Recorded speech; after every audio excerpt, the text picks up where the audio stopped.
sa buhay. Hindi naman makapangyarihan ka, dakila, magpakailanman. Sino ang hihigit sa iyong kabutihan?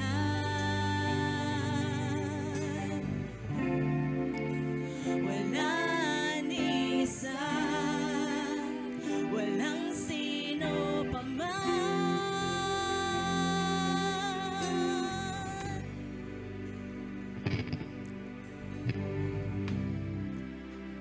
Papuri ko, O Diyos, sa'yo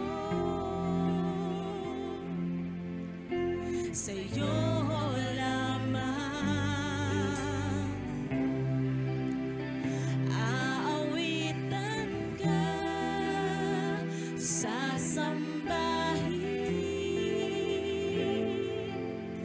sasambahin tunay. Ang buhay ko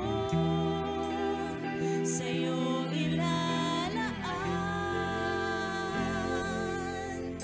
sa'yo ilalaan, O Diyos. Tanging sa'yo lamang ang papuri.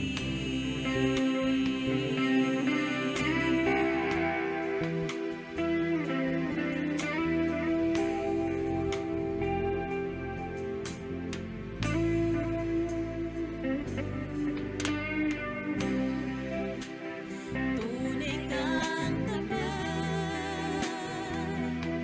sa buhay. Di naman makapangyarihan ka, dakila, magpakailanman. Sino ang hihigit sa iyong kabutihan?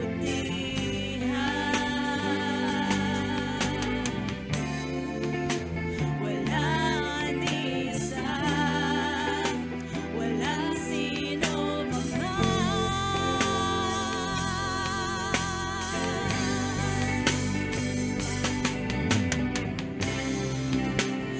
Papuri ko, O Diyos, sa'yo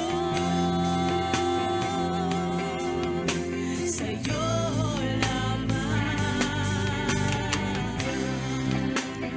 aawitan ka, sasambahin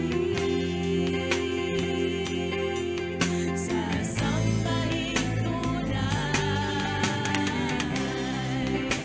Ang buhay ko sa'yo ilalaan,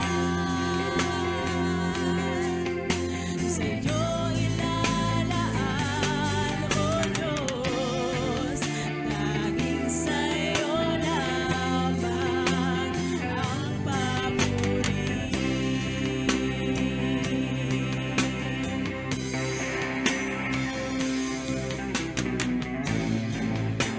Ikaw, O Diyos, aming kumalihan, aming lakas, kapayapaan.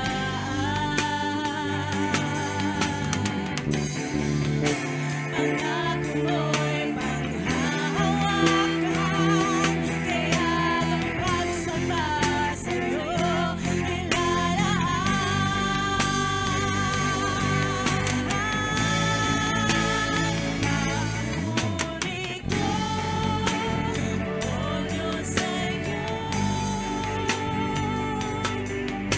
Sa'yo lamang, O Diyos.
Ang papuri po ay para sa Panginoon.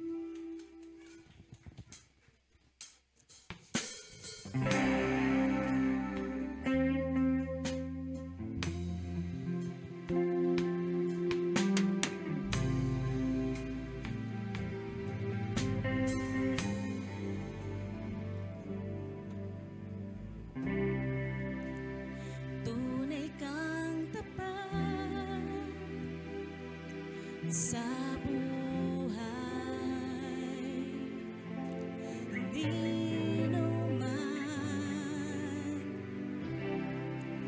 makapangyarihan ka,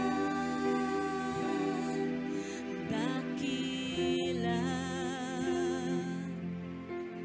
magpakailanman. Sino ang hihigit sa iyong kabutihan?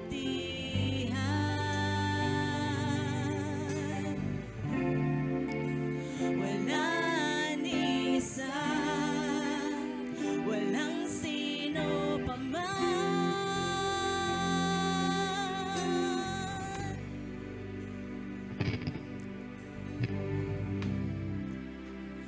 Papuri ko, O Diyos, sa'yo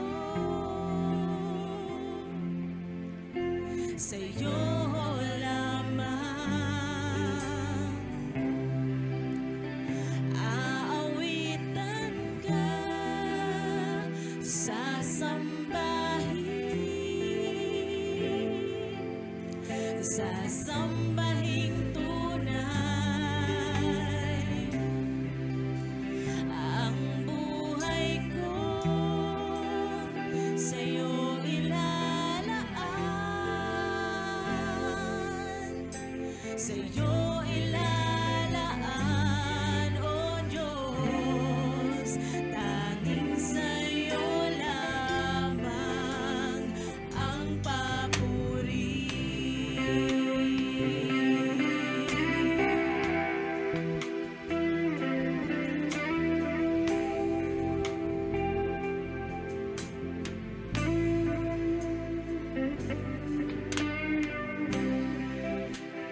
Tunay kang tapat sa buhay, di naman makapangyarihan ka, dakila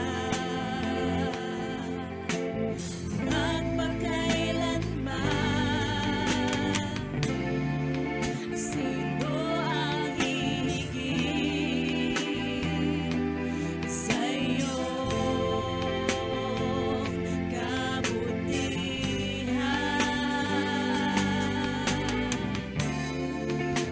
Wala ni isa, walang sino pa man.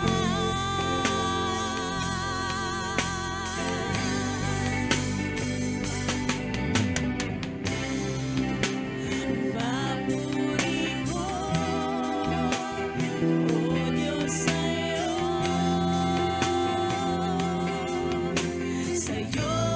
lamang aawitan ka, sasambahin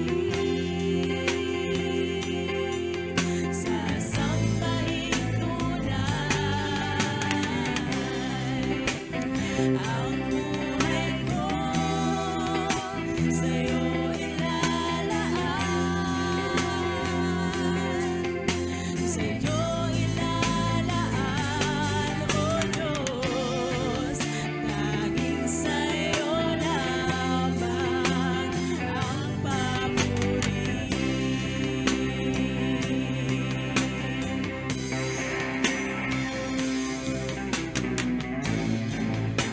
Ikaw, O Diyos, aming kulihan, aming lakas, kapayapaan.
papuri po ay para sa Panginoon.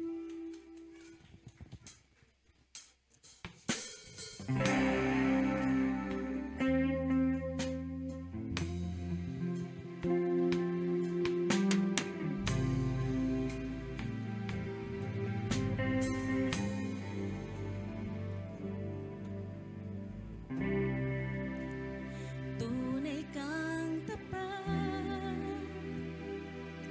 sa buhay, hindi naman makapangyarihan ka. Good night na rin po. Good morning for tomorrow. Ayan, maganda pong hapon sa bawat isa sa atin. So, I hope na wala na pong inaantok kasi tayo lahat ay late na pumunta rito. So, late ang ating service. So, although mamaya during sa sermon, I hope yung energy na ng pagta-travel natin mataas para hindi tayo antokin din sa ating mga pakikinig. Purihin po ang Panginoon at tayo po lahat ay dinako muli sa ating pong pananambahan. Bigyan nga po natin ng malakas ang palakpak ang Panginoon.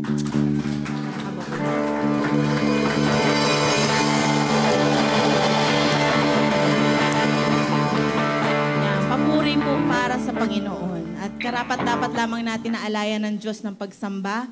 So sa pagpapasimula, salamat sa Diyos dahil patuloy tayong ginagabayan ng Panginoon. At sa katatapos na gawain kagabi, at narito yung iba nating mga kapatid, purihin po ang Diyos sa patuloy na pagsama niya sa lahat ng ginagawa natin para sa Panginoon. Ang Diyos ay patuloy na sumasama po sa atin.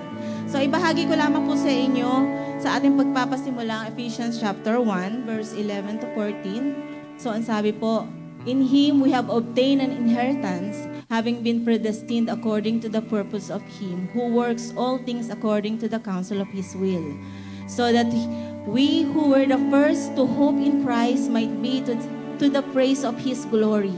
In Him you also, when you heard the word of truth, the gospel of your salvation, and believe in Him, you were sealed with the promised Holy Spirit, who is the guarantee of our inheritance until we acquire possession of it, to the praise of His glory."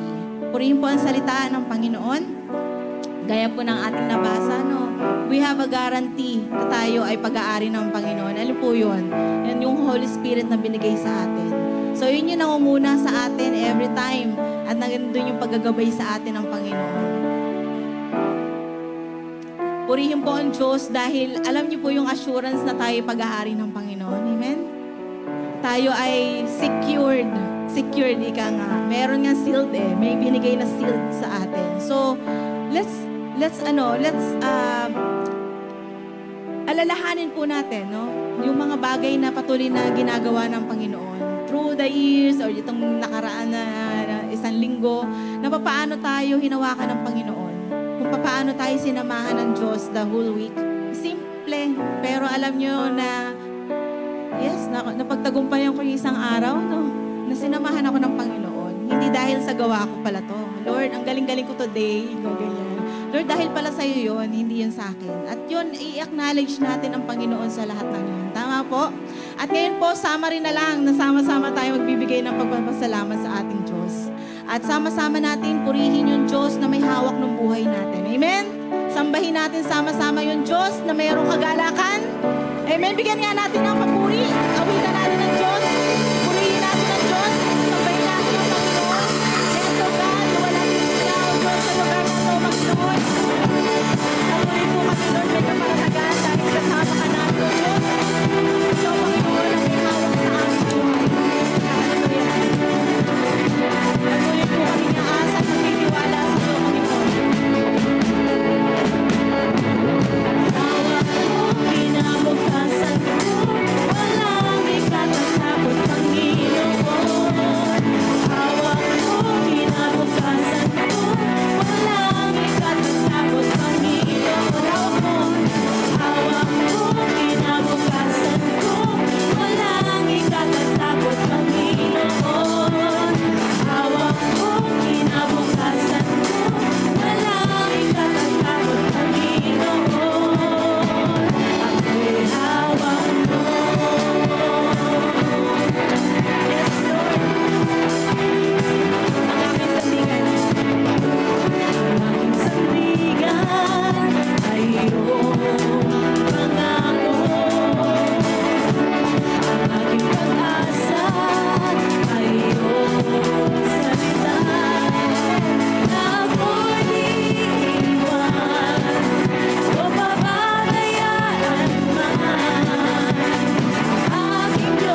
pamamagitan, O Diyos. Patuloy ka namin pupurihin, Panginoon, sa hapong ito. Sambahin po kayo, Panginoon. Hallelujah. Patuloy lamang tayo lumapit sa ating Panginoon sa oras na to. Patuloy natin ipahayag ang ating pag-ibig sa Panginoon. Nawa ang awiting ito ay magkaroon ng puwang sa ating mga puso regarding sa ating paglilingkod sa Kanya. Hallelujah. Sa iyo ang papuri at pasasalamat, aming Diyos.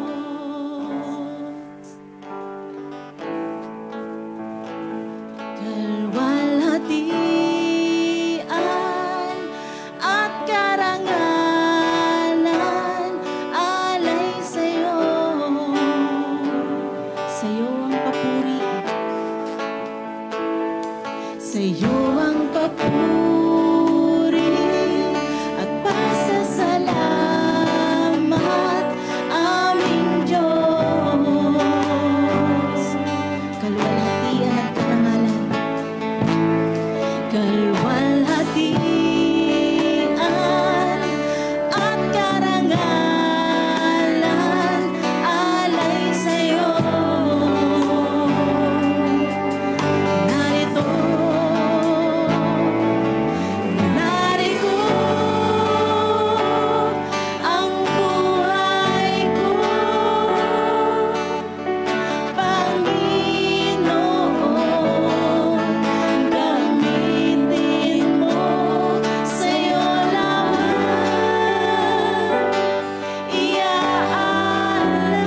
Ito lang, Lord, yung meron kami, Panginoon, na pwedeng ialay sa inyo, Panginoon. Tanggapin mo, O Diyos, ang aming mga buhay bilang mga lingkod mo, O God. Narito ang buhay ko. Yes, O God. Panginoon, gamitin mo, sa'yo lang iaalay ang puso ko sa'yo.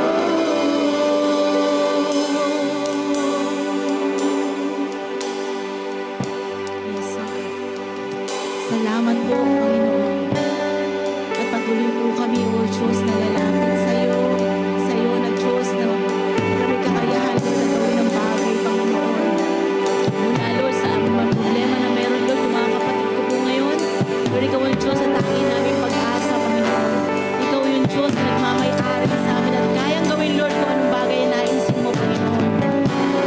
At sa oras na ito, Panginoon, tanggapin mo yung papuri para sa iyo lamang po, O Diyos.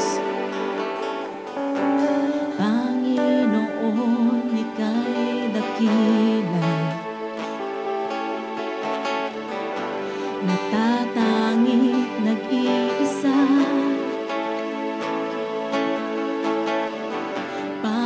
Panginoon at kaibigan, ikaw ay tapat at napakumbaba.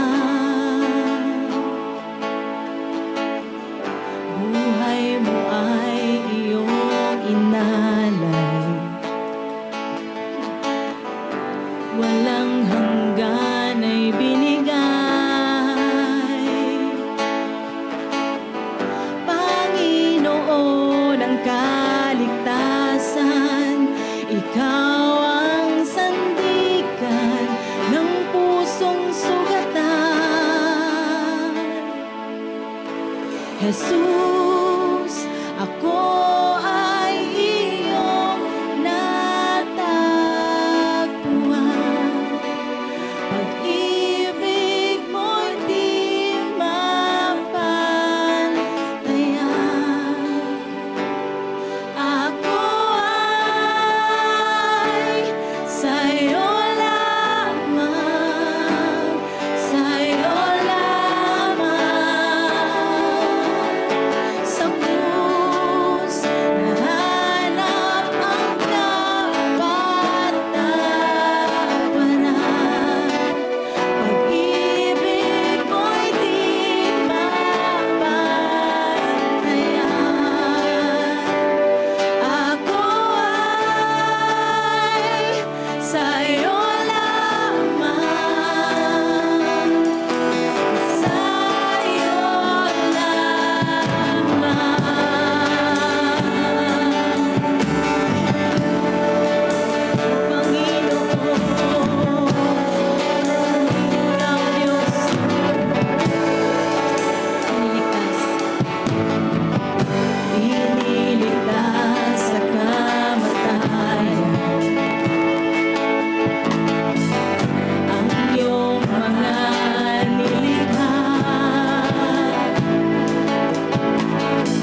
Salamat po, Diyos, sa patuloy, Lord, na binaparanas mo sa amin, O God. Kung gaano mo kami kamahal, Panginoon. Patuloy, O Diyos, na pinagpapasalamat namin, Lord, kung paano, Lord, na kumikilos kayo lagi, O Diyos, sa lahat ng anggulo, Lord, ng aming mga buhay. Lord, hindi man namin yung masabi sa aming mga labi, Panginoon. Nabatig niyo, Lord, yung laman ng puso, O Diyos, ng bawat isa, O God.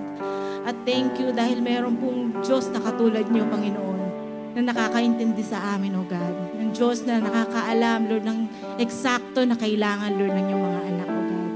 Salamat, O Diyos, sa kaalaman, Panginoon, na meron kaming, Panginoon, na lalapitan at masasandigan sa lahat ng pagkakataon, O God.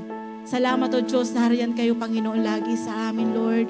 At patuloy, Lord, na pinagpapasalamat, Lord, yung pagkakataong ito, sa simpleng pagkakataong ito, Panginoon, na kami makapagpahayag ng aming damdamin, Lord.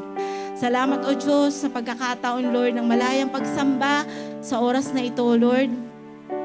Wala pong oras kami dapat, Lord, na pipiliin, kundi lagi dapat kami nagbibigay ng papuri sa inyo, Panginoon. Salamat, O Diyos, sa pagpapaalala, Lord, na lahat ng yung ginawa sa amin, Lord.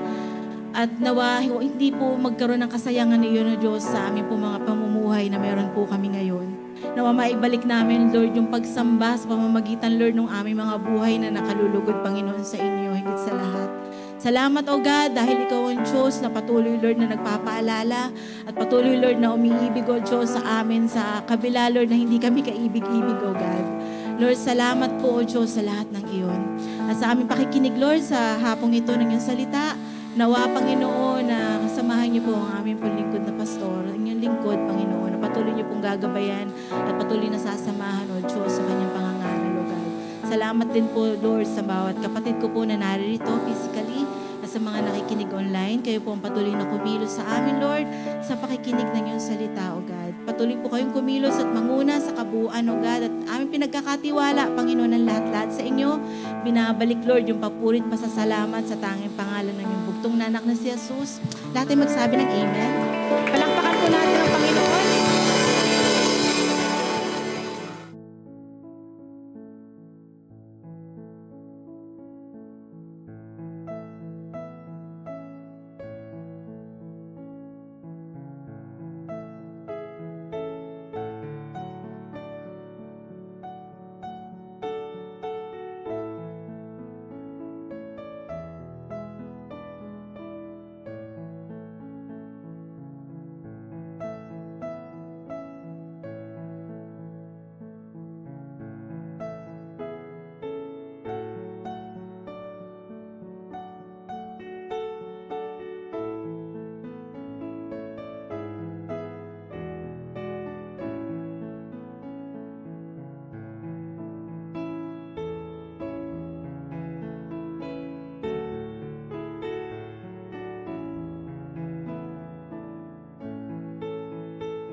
Yan. So, okay. So, magandang hapon po sa inyong lahat. Salamat po sa Panginoon. Bagamat nagbago po ang oras po ng atin pong pagsamba sa araw po na ito, ay ganun pa rin naman kasama pa rin po natin ang Panginoon. So, kaya patuloy po tayong magtiwala na ang Diyos po na patuloy na kumakatagpo sa atin pong buhay ay kaparehas po na Diyos na kakatagpo sa atin sa araw po na ito. Amen? So, are you expecting something great from the Lord sa araw po na ito? Do you expect something great? Amen. Sige po. Ang isa pong anak ng Diyos, yan po ang palagi pong inaasahan sa Panginoon. Okay? So tayo po ay magpapatuloy sa atin pong pag-aaral sa aklat po ng Roma, ng Book of Romans. And ang topic po natin sa araw po na ito, maybe ito po ay isa pong sagot sa mga katanungan patungkol po sa atin pong pagturing or ang atin pong pagtingin sa kakaibang pananampalataya po ng iba pong mga tinatawag po nating mga Kristiyano. Okay. So, bahagi po ng atin pong pag-aaral patungkol po sa response po natin bilang isa pong mananampalataya ay pinag-aaralan po natin ano ba yung mga duties and responsibilities po natin bilang mga Christians. At napag-aralan na po natin yung mga responses po natin towards our brethren or sa kapwa po natin mga Kristiyano. Napag-aralan na rin po natin yung atin pong responsibilities sa atin pong government.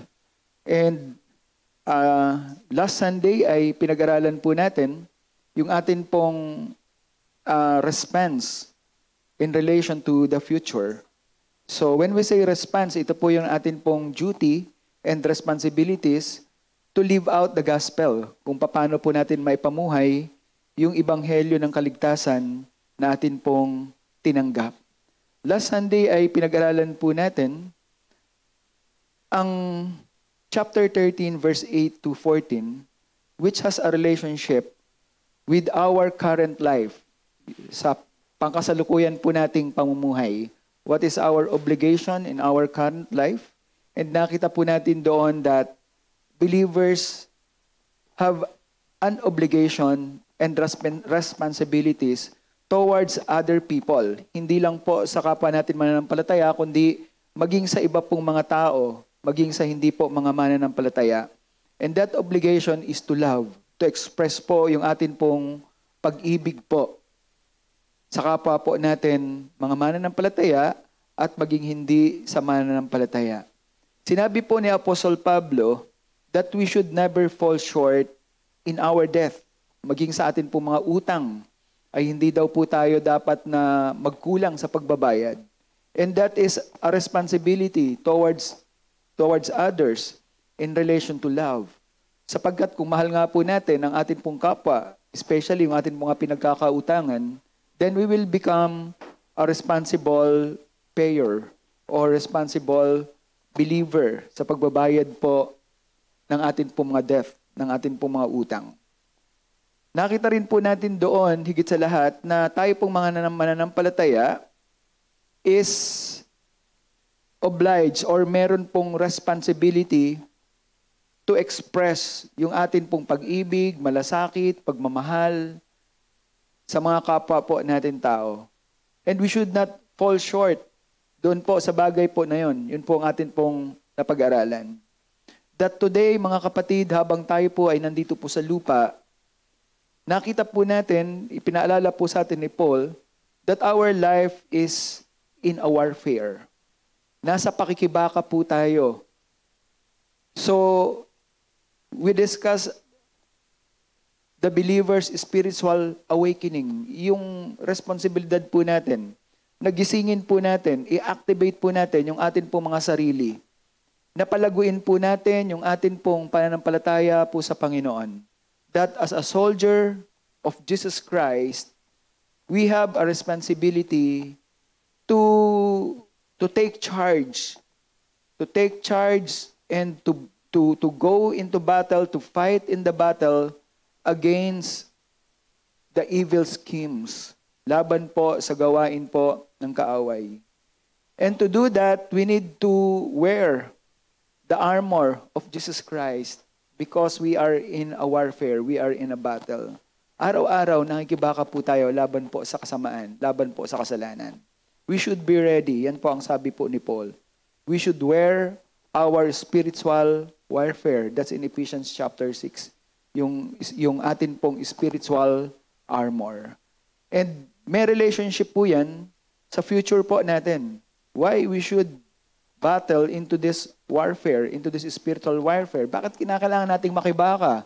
Bakit kinakailangan nating isuot yung baluti ng kaligtasan, the armor of faith, baluti ng ating pong pananampalataya so that we can win wars. Sapagkat yung atin pong pakibaka sa panahon po na ito, in relation to our future, ito po ang tinitingnan po ng Diyos kung paano tayo mabubuhay in response to the salvation, the gospel of salvation na atin pong tinanggap. And ina-expect po tayo ng Diyos to do good, to be good, to be good, to be a good soldier of Christ. Because in the future, we will be rewarded. Tayo po ay bibigyan po ng reward ng atin pong Panginoon. Amen? So, that's our duty in relation to the gospel of salvation na atin pong tinanggap in relation to the future. Whatever we do today, ano man ang ginagawa po natin ngayon, ito po ay paghahanda po natin sa pagharap po ng mukhaan sa atin pong Panginoon. Whatever you do, whatever you plant, whether you plant bad or you plant good things, ito po ay atin pong aanihin o tatanggapin yung judgment po ng Lord sa mga believers. And the judgment of the Lord to the believers in the Bema judgment should be rewarding. May kalungkutan po tayo, bagamat may buhay na walang hanggan po tayo, may kalungkutan po tayong mararanasan if during that rewarding, wala po tayong reward.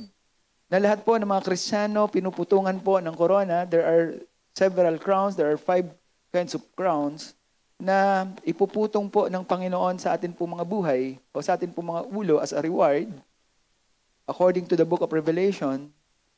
At malungkot po ang atin, may kalungkutan po tayong mararanasan kung isa po tayo doon sa wala pong rewards.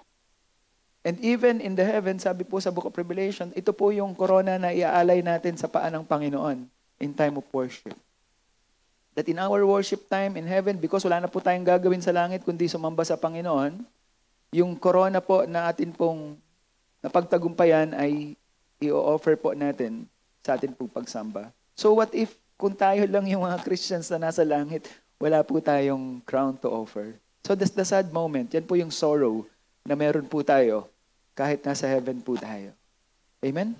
So, magpapatuloy po tayo mga kapatid in our study today.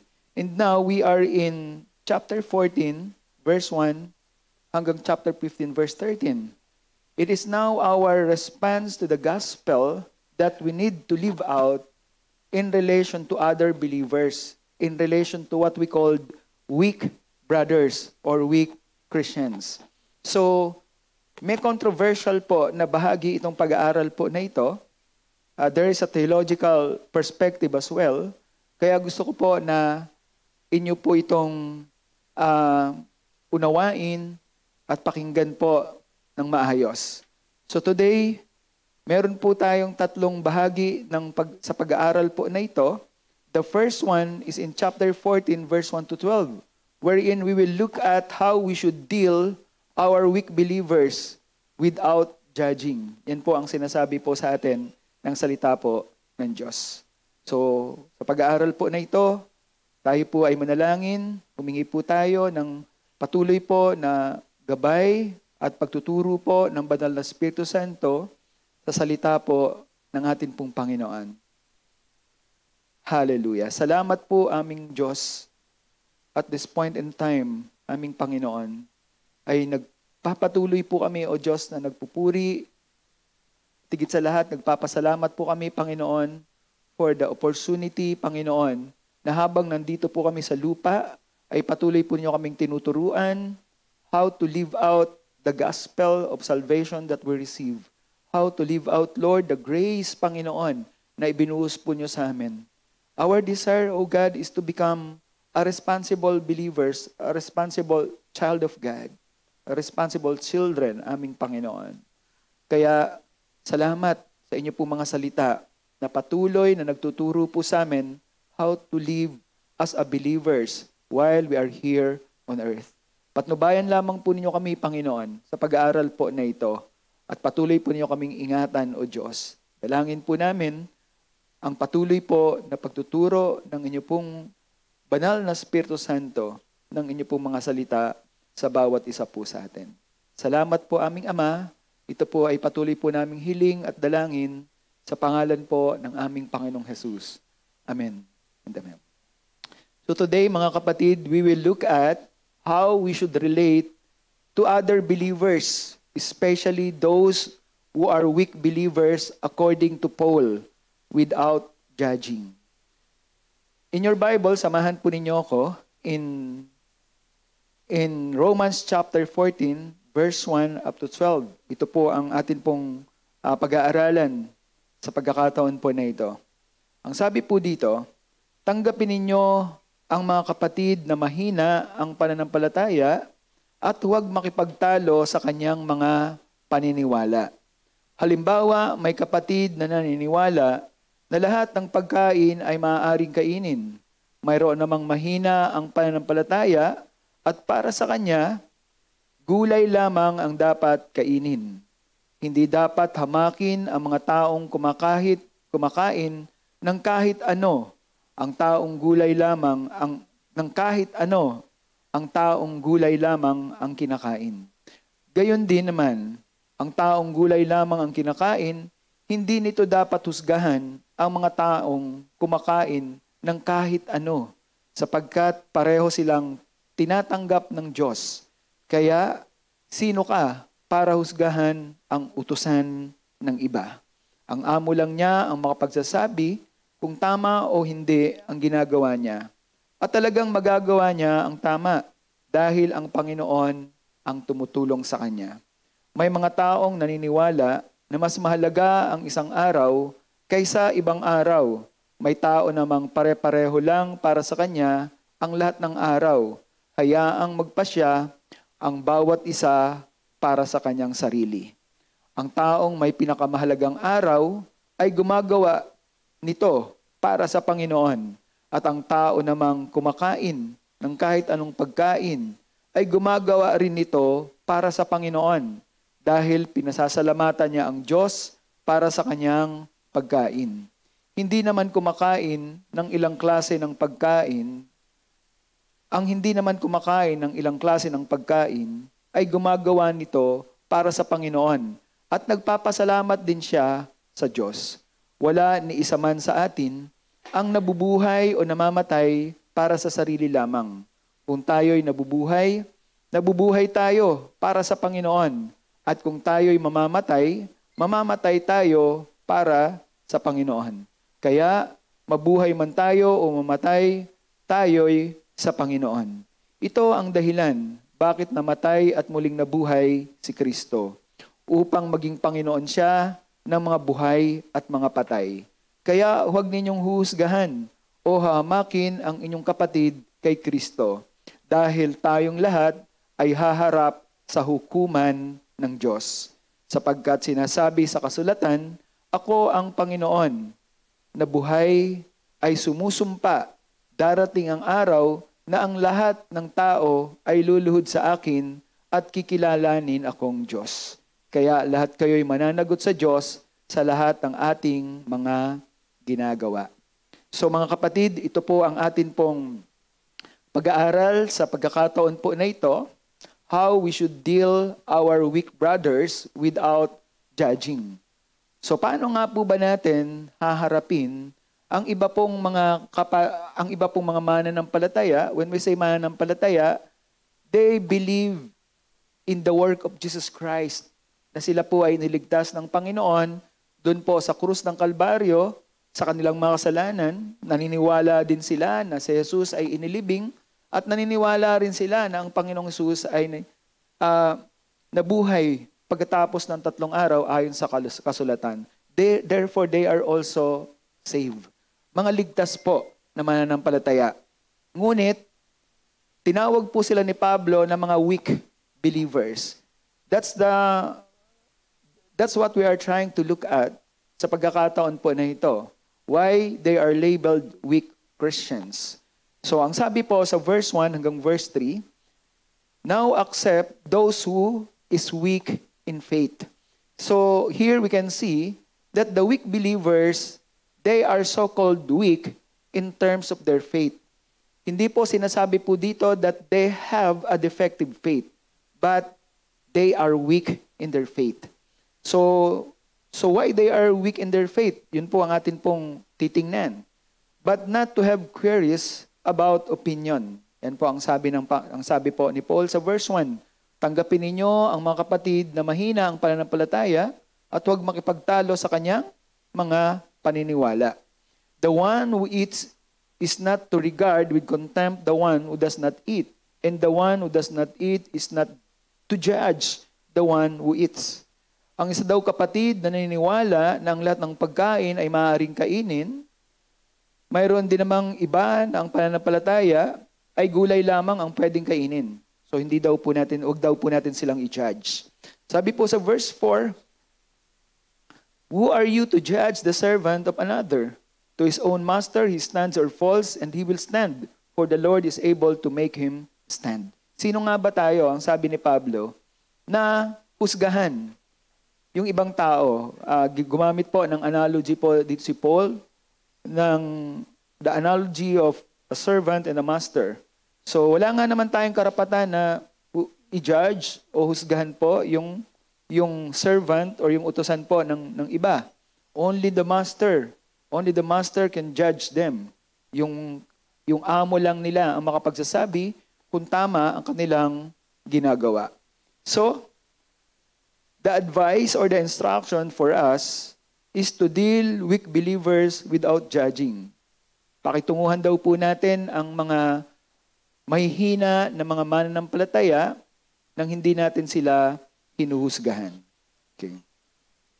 So the first thing na dapat po natin gawin bilang isa pong mananampalataya, how to treat itong mga weak believers na ito, is we should receive them without dispute. Dapat po natin silang tanggapin nang hindi po natin kinu-question po yung kanila pong pananampalataya. So, when we say pananampalataya, binigyan ko po ng liwanag kanina that their faith is the same with our faith when it comes to salvation. Pagdating po sa kaligtasan ng pananampalataya ng kaligtasan, sila po ay kapareho po natin na naniniwala sa ginawa ng Panginoong Kristo sa krus. But they have different view. Ngunit meron silang ibang pananaw sa ibang aspeto po ng pananampalataya. And that's what we call secondary faith, or that's what we call unnecessary view for dispute. So, those are minor things pagdating po sa doktrina ng pananampalataya. So, yung mga bagay daw na yon, huwag daw natin silang i-judge. We should receive them as brothers and sisters. So dito po sa verse 1 hanggang verse 4, ang tinitingnan po dito ay yung pananampalataya which is weak, the one with weak faith. Sabi ko sa inyo, the one with weak in faith doesn't necessarily mean they have a wrong faith when it comes to they believe their salvation. So, yung weak faith po dito ng mga mananampalataya, ang problem po that Paul is trying to address, patungkol po sa mga tao po na ito, is that in the church, sa church po ng Roma, may hesitation po na tanggapin po nila sa fellowship yung mga believers which they called weak Christians. So ang background po nito is that itong mga Hudyo, mga Jewish Christians na ligtas po at naging part po ng church, they don't want to accept they don't want na sila po, they are not being accepted. They are being separated po ng mga kapwa nila mananampalataya ng mga Gentiles. Tandaan po natin, itong grupo ng tao na kausap po nito ni Paul, majority Gentiles and some are Jewish Christians. Dahil ang background po nitong mga Jewish Christians po na ito ay Judaism. So alam po natin ang pananampalataya po ng mga Hudyo kung saan sila po ay meron pong moral laws na sinusunod. They are entangled to the moral laws. So nakapulupot na sa buhay po nila yung mga kautusan. And ito pong mga kautusan po na ito includes po yung issues po sa pagkain. Dapat hindi kainin. So, kaya sila po ay tinatawag po nitong mga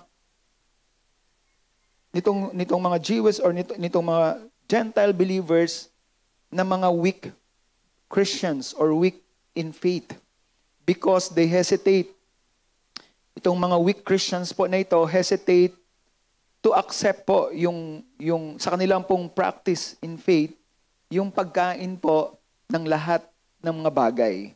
So pagkain po ng karne, pagkain po ng mga ipinagbabawal po ng mga pagkain sa kanila pong lumang tipan. That's the issue.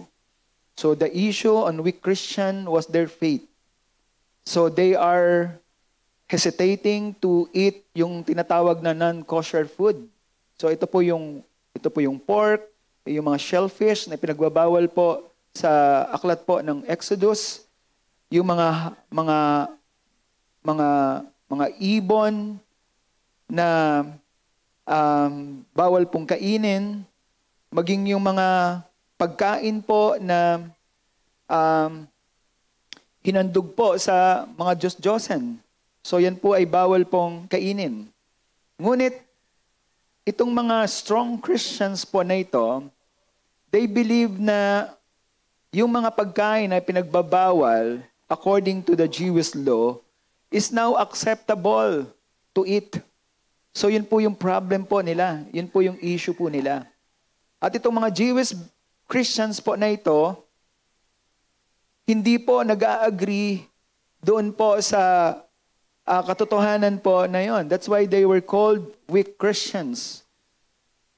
So hindi po religion ang kanila pong problem. Ang problem po nila is the practice of faith. Kung paano po nila ipapractice yung kanila pong saving faith.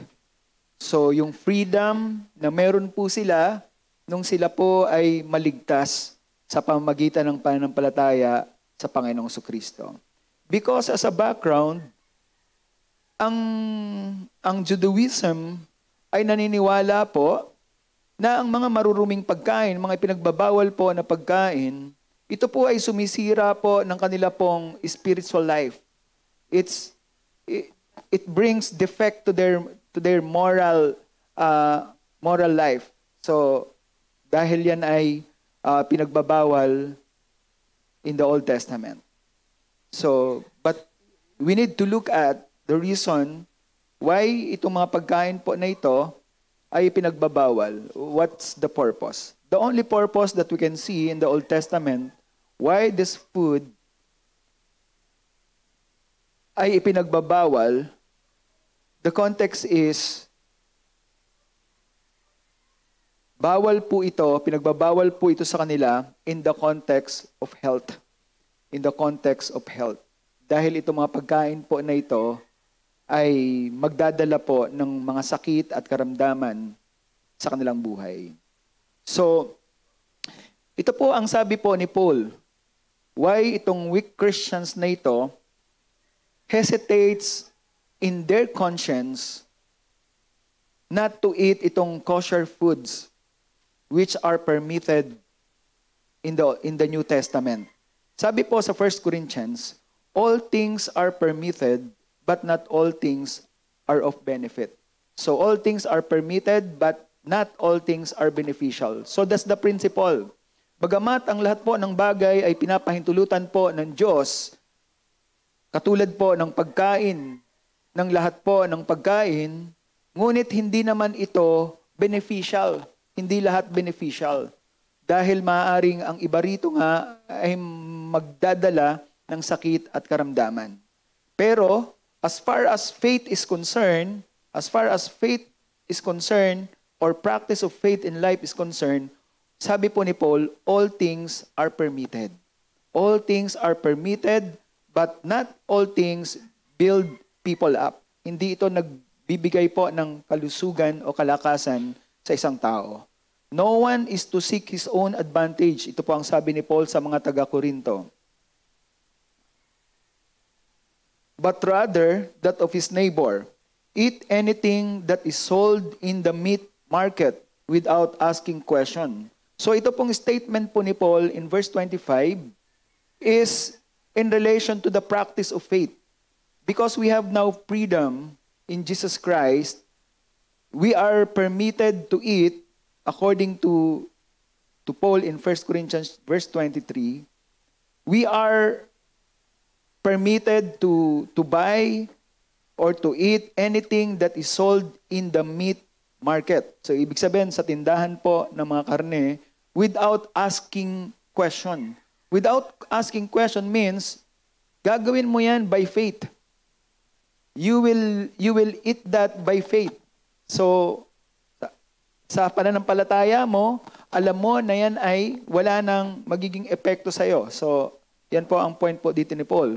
But for the sake of conscience, sabi ni Paul, for the sake of conscience or for the sake of faith, alam mo na wala na yang magagawa. Pero for the sake of conscience, dapat mong liwanagin sa isip mo na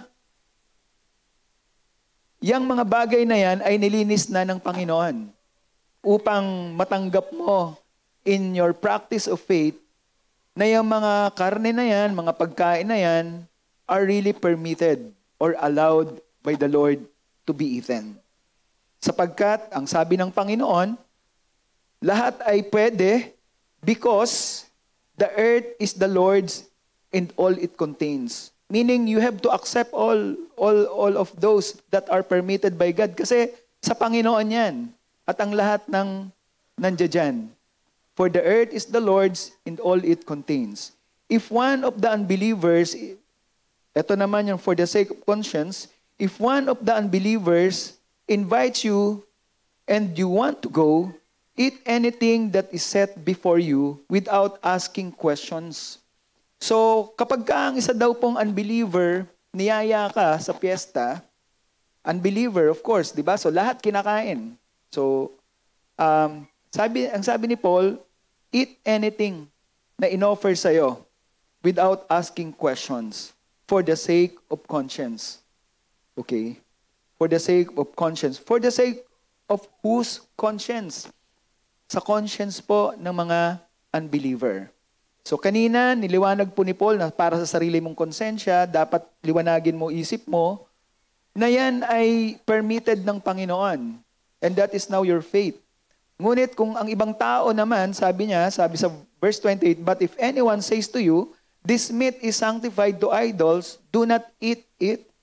Ngunit kung meron daw pong tao na magsasabi, ay, hindi, bawal kainin yan, sinacrifice yan sa idol.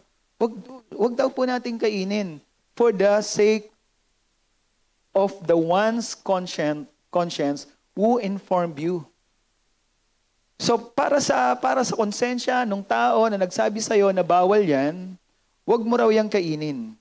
Sapagkat itong tao na ito na nagsabi sa iyo na yan ay bawal, naniniwala sila na yung mga bagay na inihandog po sa Diyos-Diyosan ay labag sa kalooban po ng Panginoon. So, it is for the sake of the conscience ng mga tao na naniniwala na yun ay bawal. So, maaring ma-stumble sila. So, the principle is, we need to be careful. Dapat maging maingat po tayo in relation to other believers. In relation to other believers that they might be stumble because of what they think about or what they believe about dito sa mga pagkain po na ito. So verse 29, sabi ni Paul, "Now by conscience, I do not mean your own." Kaya nga, alam ni Paul na sa konsensya natin, sa pananampalataya nating mga Kristiyano, Paul speaks to the strong believers, naniniwala na ang lahat ay nilinis na ng Panginoon. Sinasabi ni Paul, "I do not mean your own." So, kaya hindi yung mga strong believers na naniniwala na ang lahat ay nilinis ng Panginoon ang point ni Paul dito. But his point is towards the weak believers who believe na ang mga pagkain na ito ay pinagbabawal. Kaya sabi niya, "Now by conscience, I do not mean your own, but the other person's. For why is my freedom judged by another conscience? If I partake with thankfulness, why I am slandered about what for which I give thanks?" So, kaya sabi ni Paul, para sa konsensya natin, okay, wala tayong problema, pero sa konsensya ng iba, meron tayong dapat pag-ingatan. Sapagkat, ang sabi nga ni Paul, kung paanong ang lahat ng bagay ay pinahintulutan ng Panginoon, ito ay kanyang pinahintulutan, "For everything created by God is good. For the earth is the Lord and all it contains." Sapagkat ang lahat ng bagay ay sa Panginoon at dapat nating tanggapin. That's the principle. Inulit niya, "For everything created by God is good and nothing is to be rejected." So the context here is the food to eat. If it is received with gratitude. So hindi natin ito dapat i-reject, kundi dapat natin itong tanggapin ng meron pong pagpapasalamat. Sapagkat, for it is sanctified by means of the Word of God and prayer. For all of these things na nilikha ng Panginoon na mabuti, including yung mga pinagbabawal po in the Old Testament, it is being cleansed and sanctified by means of the Word of God and prayer. By means of the Word of God, what does it mean to us? So, it means that the Word of God is saying that all of this are permitted. It is being sanctified by the Word of God. So that by faith, ito ay dapat nating tanggapin, because it is sanctified by the Word of God and prayer. So yan po yung evolving problem po dito po sa dinidil po ni Paul about the weak believers. Yes, they have problem in terms of practice of faith, but they are brethren. Yun po ang gustong ipaliwanag dito ni Paul, na dapat po natin silang tanggapin without dispute. They are still weak in terms of their belief, in terms of their perspective, but their faith is not defective. So magkaiba po yung defective.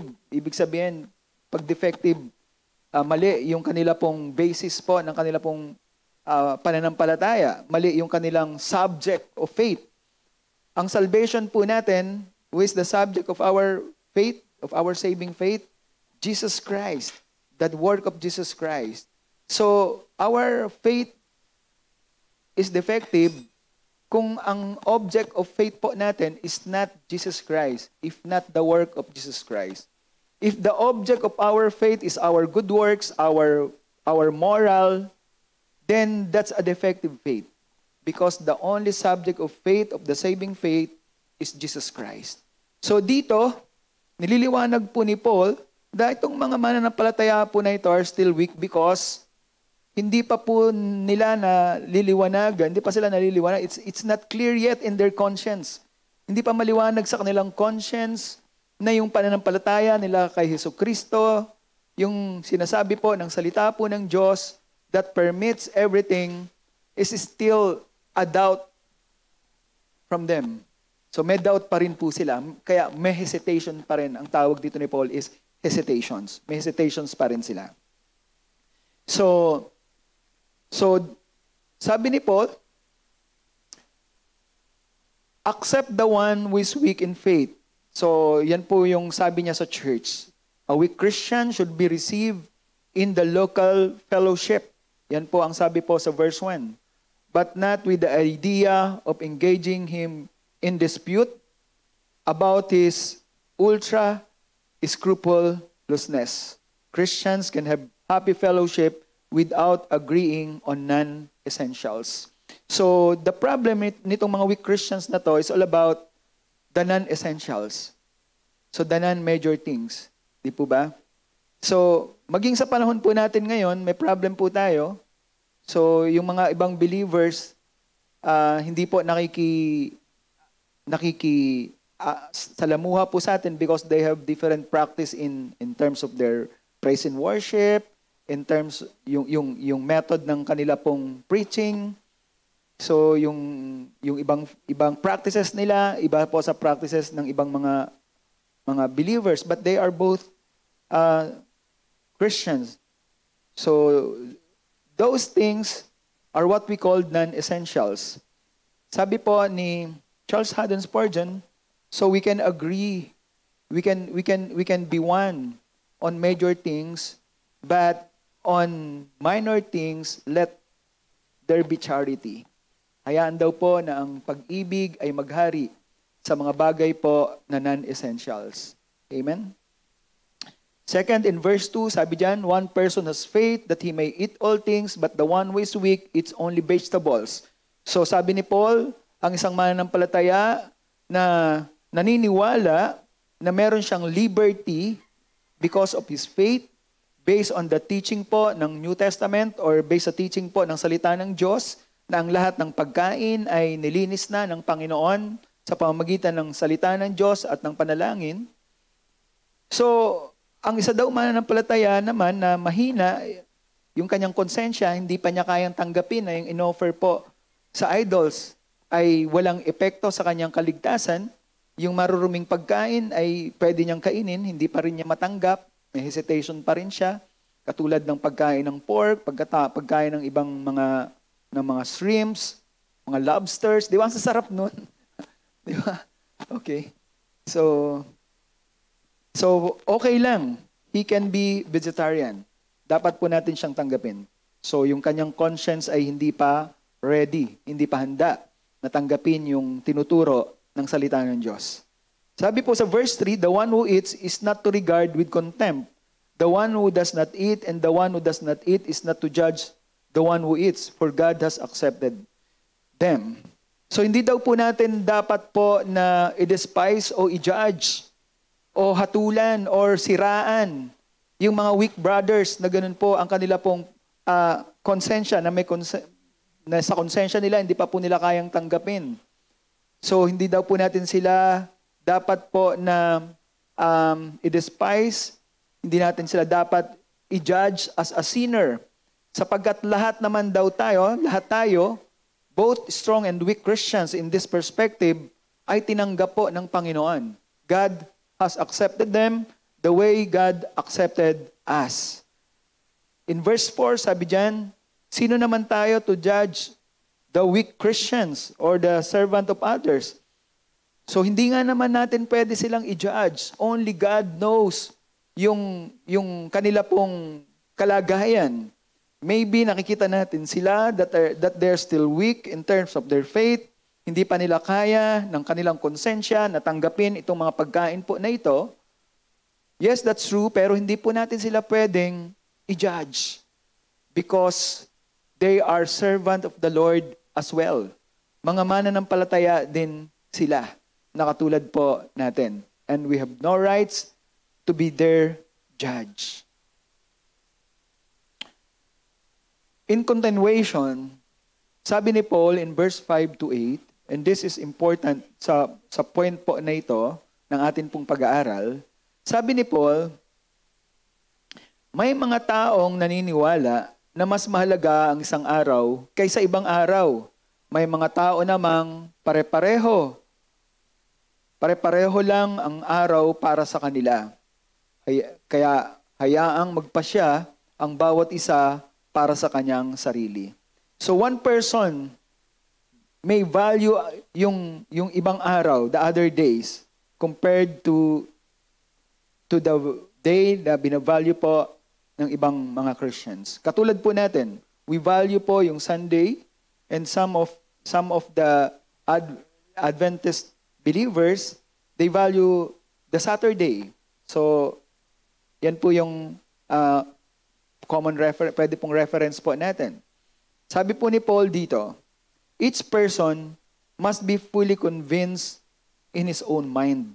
So, kailangan daw po na ma-realize po natin kung ano talaga yung dapat na i-value natin na araw, katulad ng araw ng pagsamba. At paano daw po natin iti-treat or paano tayo makikipag-relate dito sa mga tao na ibang araw yung kanilang binavalue, na ibang araw ay mas mahalaga para sa iba. So sabi dito ni Paul in verse 6, the one who observes the day, observed it for the Lord. Ang araw na kanilang pinapahalagan, ino-observe nila ito para sa Panginoon. And the one who eats does so with regard to the Lord. So yung mga kumakain din ng ibang mga pagkain ay ginagawa niyan para sa Panginoon. For he gives thanks to God. And the one who does not eat, it is for the Lord that he does not eat, and he gives thanks to God. So basically, ang sinasabi po dito ni Paul, both the strong and the weak believers, parehas naman nilang ginagawa yan, maging yung mga pagpapahalaga sa mga araw, parehas nilang ginagawa yan for the sake of the Lord. Why a Christian will not eat itong mga meats na ito na sa konsensya niya, hindi niya kayang tanggapin? The reason is, he is doing that for the sake of his Lord, para sa Panginoon. Ayaw niya na sa kanyang konsensya, ayaw niya na labagin ito dahil ito ay para sa Panginoon. Ganon din yung isa, the one Christian who is strong in faith, naniniwala siya in his conscience, tanggap niya na itong pagkain na ito ay pwede niyang kainin. And he is doing that for the Lord as well. Because he believed na yun ay nilinis na ng salita ng Diyos. So both of them in purpose, they are doing it for the sake of the Lord. Para sa Panginoon, not for themselves. Ganon din yung ibang araw. So, kaya ang sabi sa verse 7, for not one of us lives for himself. Walang isa sa atin na nabubuhay para sa sarili lamang. And not one dies for himself. For if we live for the Lord. So, walang nabubuhay para sa sarili lamang at wala ring namamatay para sa sarili lamang, ang sabi ng Panginoon. Ang sabi ng verse 7. So, as far as living is concerned, yung pamumuhay natin is concerned, as long as we live for the Lord, kung tayo ay nabubuhay para sa Panginoon, then we don't have problem. Kung tayo po ay namamatay para sa Panginoon, we die for the Lord. Mamatay tayo sa Panginoon. Therefore, whether we live or we die, we are the Lord's. Tayo ay pagmamay-ari ng Panginoon. So, in this point, sabi ni Paul, everyone should be convinced in their mind. Importante po na sa konsensya po natin, alam natin na ito ay ginagawa natin ng tama para sa Panginoon. So whether we eat or drink, ang sabi po sa Colossians, sa 2 Corinthians chapter 5 verse 11, whether we eat or drink, let's do it for the glory of the Lord. So, yan po ang sabi po ni Paul. That's the point. In verse 5 to verse 8, we should be convinced and we should examine our heart na ito ay ginagawa natin ng tama sa Panginoon. We can have different opinions. Maaring iba't iba po ang opinion po natin. Yung significance po ng mga special na araw, katulad po ng Sabbath, katulad po ng Lord's Day. So, yan po yung conflicting day na pinagtatalunan po natin. Sabado ba talaga o linggo ba talaga ang tamang araw ng pagsamba? So, ano ang sabi ni Paul in Colossians chapter 2 verse 6? Sabi diyan, verse 16, therefore no one is to act as your judge in regard to food and drink, or in respect to a festival or a new moon or a Sabbath day. So even that, hindi natin pwedeng i-judge. So we cannot be the judge for those who eat food and who drink anything in respect to a festival or a Sabbath day. So yung practice po ng pagsamba. Ang concern po dito ni Paul is that yung mananampalataya dapat naiintindihan niya kung ano talaga ang tama para sa Panginoon. we should be mindful of what the Lord is teaching us. So therefore, it's very important for us to understand the scripture, to understand what is right before the Lord according to the scripture. So we cannot judge, yes, we cannot judge na sila ay mali, tayo ang tama, but we need to convince ourselves na tayo, ginagawa natin ito ng tama sa Panginoon according to the scripture. Ganyan po kahalaga ang pag-aaral po ng salita ng Diyos.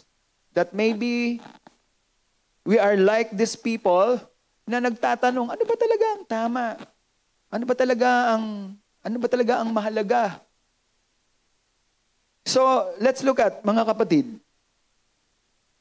ano ba talaga ang sinasabi po ng salita ng Diyos when it comes to right day to worship the Lord? Ano ang sinasabi? So, sinasabi po ng Biblia na yes, merong different view, pero ito yung point ni Paul. Yung different view na yan should not divide us.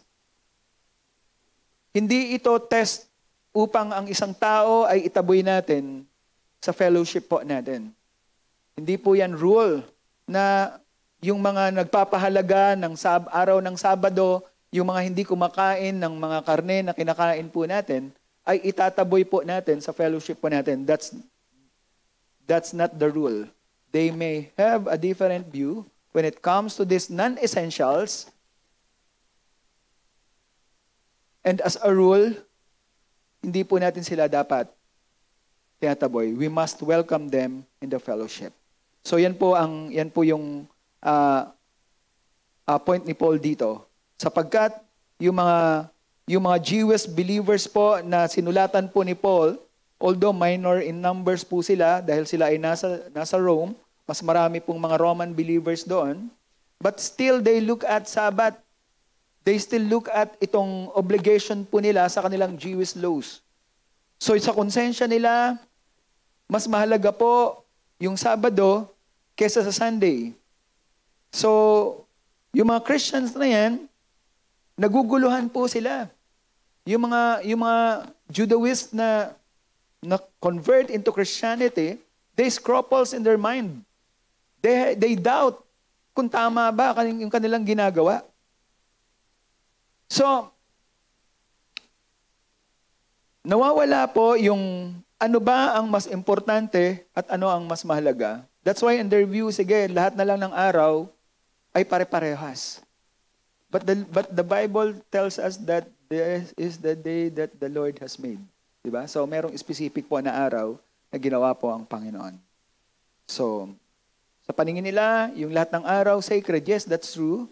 But there is one day that must be valuable for every believers. So, ito nga ang tanong. Yes, ang lahat ng araw ay sacred sa Panginoon. Ito ay acceptable sa Diyos. But what about the Lord's Day? The first day of the week. Hindi ba yan special sa buhay ng mga Christians?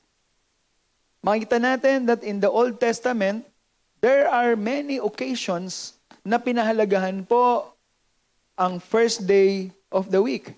We see in the New Testament that it was the day of our Lord's resurrection. Nabuhay po ang Panginoon in the first day of the week. In the Roman calendar, the first day of the week is Sunday. Di po ba? So, that's in Luke chapter 24, verse 1 to 9. Nabuhay na maguli po ang Panginoon on the first day, on the day of Sunday. That's why tayo pong mga evangelical Christians, ang atin pong pagsamba is what we call Lord's Day. We worship the Lord in His day of resurrection, sa araw na siya ay nabuhay. So,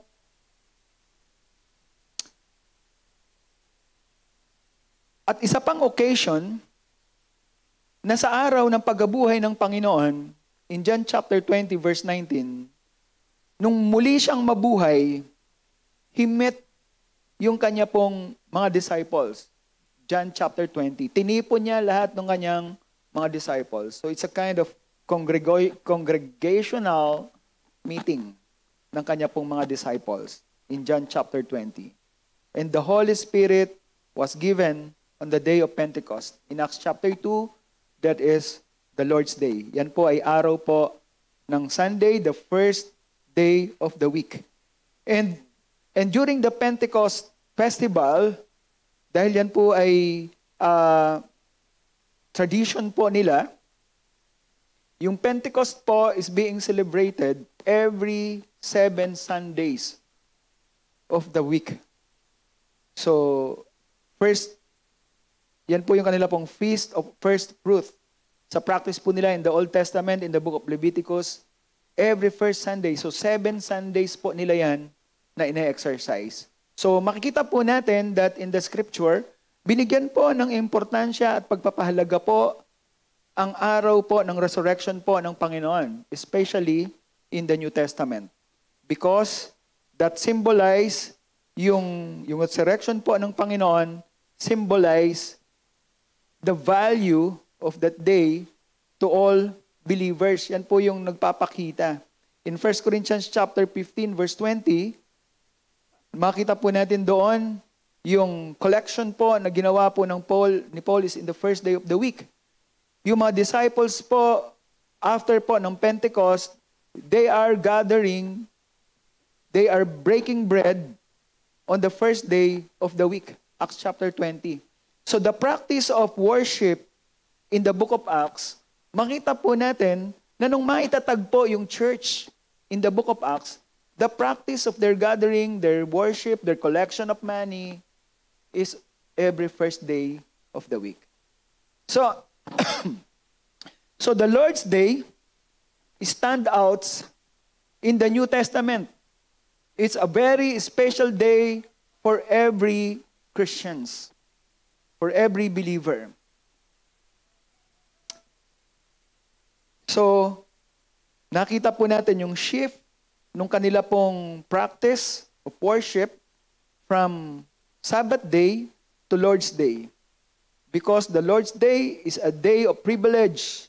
Dito po natin natagpuan ang katuparan po, ang kabuuan ng kaligtasan po ng bawat isa po sa atin. Let's think mga kapatid, what if ang Panginoon hindi po nabuhay on the first day of the week? Paano kung Monday nabuhay ang Panginoon? Paano kung hindi Sunday nabuhay ang Panginoon?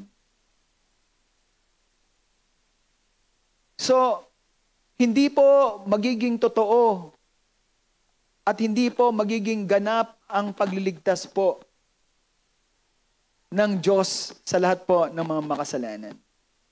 Because it was prophesied that on the third day, the Messiah will get resurrected.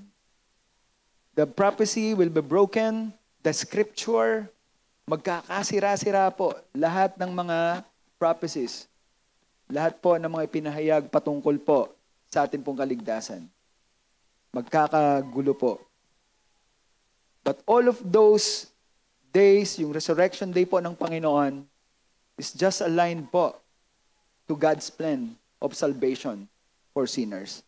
Kaya tayo pong mga evangelical Christians, we believe that the right worship day, according to the practice of the early church, of the New Testament church, is now the resurrection day.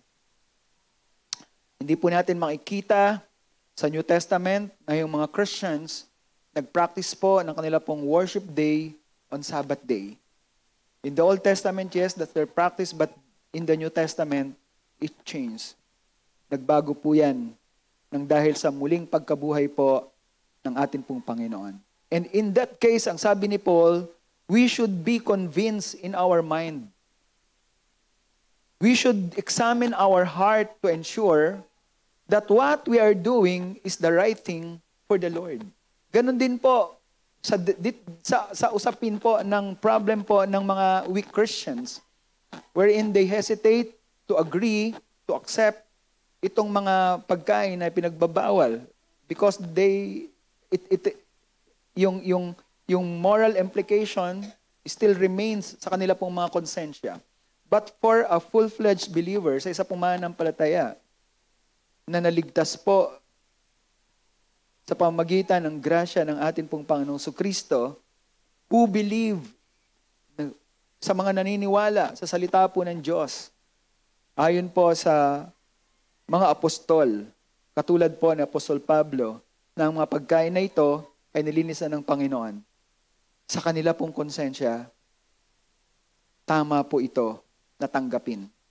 Sapagkat ang sabi nga, the earth is the Lord and all things in it. Ang lahat ng bagay ay sa Panginoon.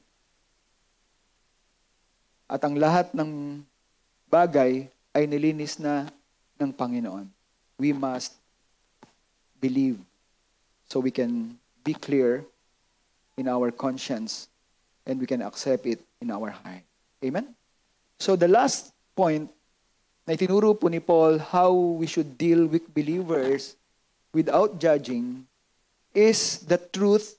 Yes, they are weak, they have different views sa ibang mga non-essentials, but we are equal. Equal tayo sa harapan ng Panginoon. And we will be equally judged in the judgment seat of Jesus Christ. Sabi po sa verse 9 to 12, for this end, Christ died and lived again. So ano yung sinasabi ng verse 9? Sa lahat ng bagay na ito, yung usapin po ng weak Christians at saka ng strong Christians, sabi niya, sa lahat ng bagay na yan, sa pagkain, sa araw, namatay ang Panginoong Jesucristo dyan. So, sa Tagalog, ito ang dahilan kung bakit namatay muli at nabuhay si Kristo, upang maging Panginoon siya ng mga buhay at ng mga patay. Kaya huwag ninyong husgahan o hamakin ang inyong kapatid kay Kristo, dahil tayong lahat ay haharap sa hukuman ng Diyos. Sapagkat sinabi sa kasulatan, ako ang Panginoon na buhay ay sumusumpa. Darating ang araw na ang lahat ng tao ay luluhod sa akin at kikilalanin akong Diyos. Kaya lahat tayo ay mananagot sa lahat ng ating mga ginagawa. So, in the context of doing things right before the eyes of God, sa konteksto po ng verse 5 at saka verse 8, ayon sa sinasabi nito, na dapat gawin natin kung ano ang tama sa harapan ng Panginoon, dapat po nating magawa ito dahil sa katotohanan na tayo ay i-judge equally ng Diyos. So yan po ang sabi po ni Paul in verse 9 to 12. So, he is exhorting itong mga believers po na ito na gawin kung ano ang tama para sa Panginoon, because whatever they do, whatever they believe, whatever they will practice, ito ay hahatulan ng Panginoon. So, katulad po ng redemption po na ginawa ng Panginoong Jesucristo, dapat maging clear at maliwanag po sa ating isip, sa ating pong puso, na naligtas po tayo because of Jesus Christ. Because of the redemption na ginawa po ng Panginoong Jesucristo, wherein He suffered on the cross, He died, but He get resurrected. So in that case, sabi ni Paul, Jesus Christ is both the Lord of dead and living. Siya ay Diyos ng mga buhay at ng mga patay. At dahil ang Panginoong Jesucristo ay Diyos ng mga buhay at ng mga patay, ang isang mananampalataya, hindi niya dapat hamakin o i-look down ang ibang mga mananampalataya. We cannot be judgmental. Ito po yung problem po ng ibang mga churches. Marami po ako narinig na bakit ka umalis dyan sa church na yan? Bakit ka lumipas sa church na yan? Because they get judged. Mga kapatid, lahat po tayo nagkakamali eh. So maybe hindi po tayo magkakaparehas po ng perspective, hindi po tayo magkakaparehas po ng pananaw. We can argue on essentials, meaning on doctrinal things na meron pong kinalaman po sa tama pong pananampalataya ng isa pong mananampalataya, but on different practices like mga non-essentials O kung pagkain man yan, okay, sige, kung gusto mo, ayaw mo kumain yan, di okay. So, I will not judge you. Hindi kita husgahan. So, but para sa akin, for some other Christians, for some other denominations, they agree that Sabbath is equally important po sa Resurrection Day. On that perspective, I cannot agree. Amen? In that view, I cannot agree. So, but I cannot be their judge. Hindi ko sila pwede sabihin, ay hindi kayo ligtas kasi Sabado ang pananambahan nyo. So lahat tayo ay pagmamayari ng Panginoon as long as, ito lang yung premise, as long as we both believe in the saving faith. Through the saving faith. We both believe na ang atin pong kaligtasan is by grace through faith alone. Not by works. Not by practice of life. We are not saved by our practices in life. We are saved by our faith in Jesus Christ. As long as we agree on that, then I don't have problem. But in practice, meron po mga major practices that we need to disagree. May mga essential practices na kinakailangan pong mag-disagree po tayo. Sa pagkain, yes, okay lang. We can agree, we can disagree. We can agree to disagree. But the likes of the Lord's Day, that's major and that's essential for me. So, because the scripture is very clear. On things where scripture is very straightforward, on things that the scripture is very plain, on things that the scripture is very clear, we should stand. Sabi nga nila, when the Bible speaks, we must speak. When the scripture is silent, we must be silent. Amen? So, dyan po, nagtatapos po ang atin pong pag-aaral. Tandaan po natin, ang sabi po ni Paul, lahat ng mga mananampalataya will give account to God. Kasama po si Paul. And that will happen sa pagharap po natin sa Panginoon.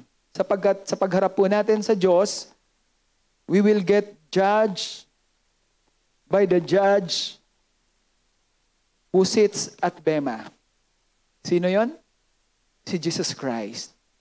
Sabi sa 1 Corinthians chapter 5 verse 10, for we must all appear before the judgment seat of Christ, so that each one may receive compensation for his deeds done through the body in accordance to what he has done, whether good or bad. Amen? So,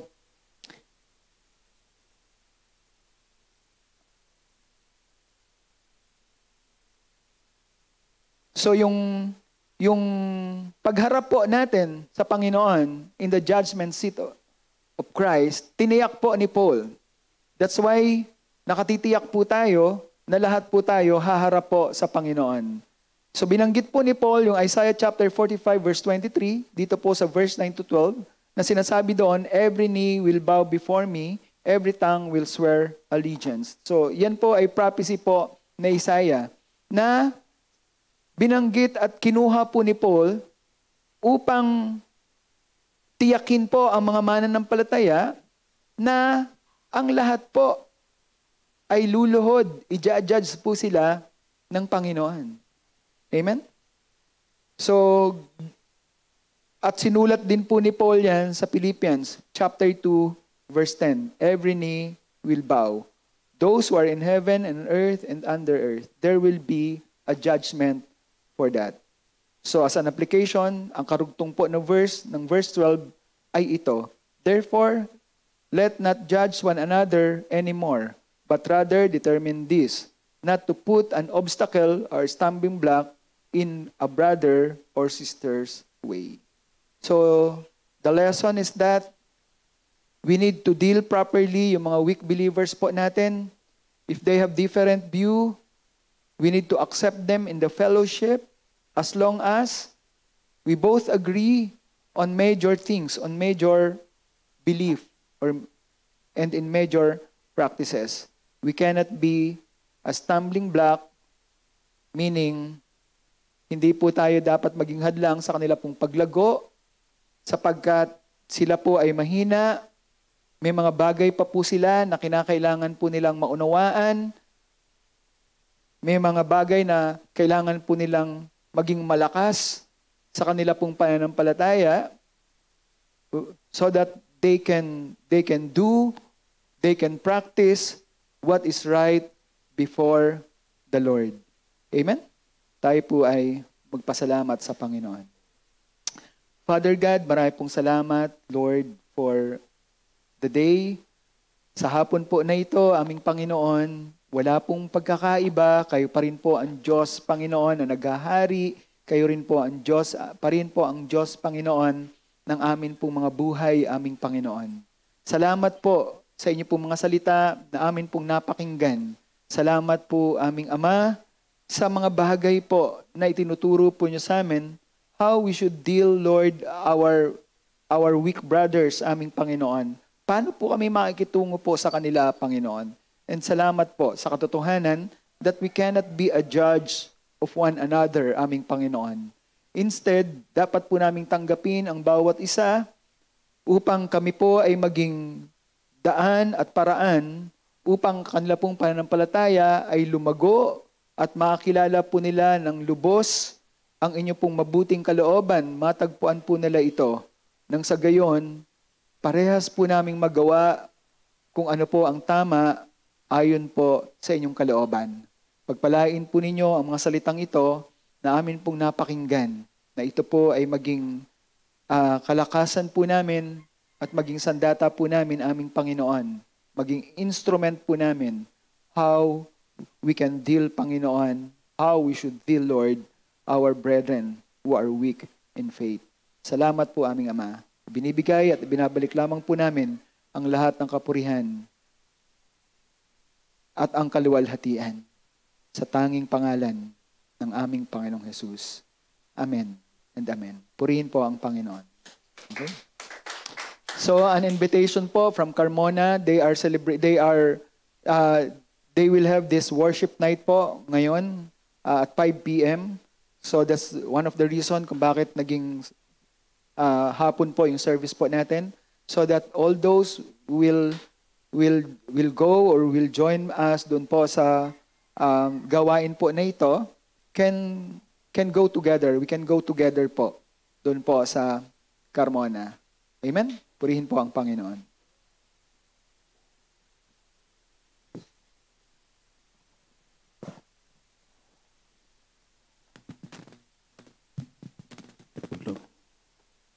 Let's pray po for our tithes and offering. Heavenly Father, thank you for this day, Paul. Thank you po sa word and mga aral po na napakinggan namin ngayong araw, Lord. Thank you for your guidance, Lord, na binibigay niyo po sa amin, for protection po sa mga bagay po na pinagdadaanan po namin, Lord. Thank you for the provision po na inaabot niyo po sa amin, Lord. Kami man po ay nagkulang, Lord. Ikaw ay never na nagkulang po sa buhay namin, Lord. And I pray po, Lord, that you keep on blessing us, Lord, protecting us, Lord, guiding us to whatever we do, Lord. And may those who give an offering to you, Lord, may their pockets and wallets never run dry, Lord. Amen, Lord.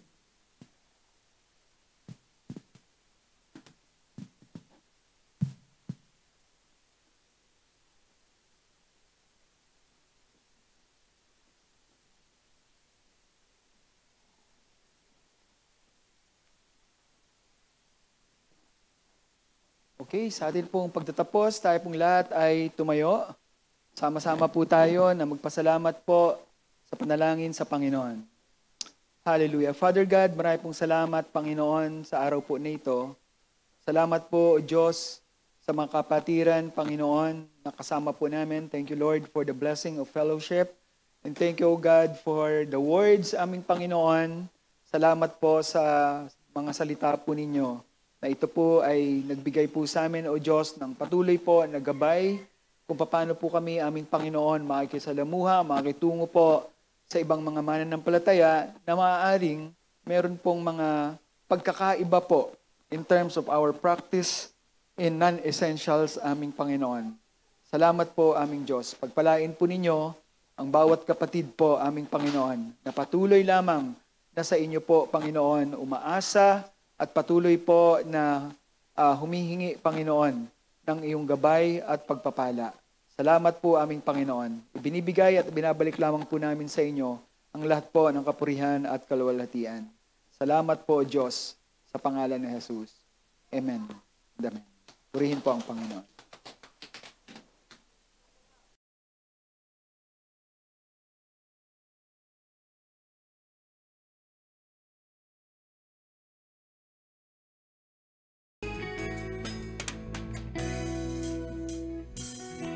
Today is the day to celebrate, the time to be with you, just to be praised. In gladness, your greatness I will declare. With you, oh Lord, I'll never be afraid. Nor will I be ashamed. All together, my hands will not stop clapping, my feet will not stop stomping, my hands will forever declare how wonderful is your name. My hands will not stop clapping, my feet will not stop stomping, my voice will forever proclaim how wonderful is your name.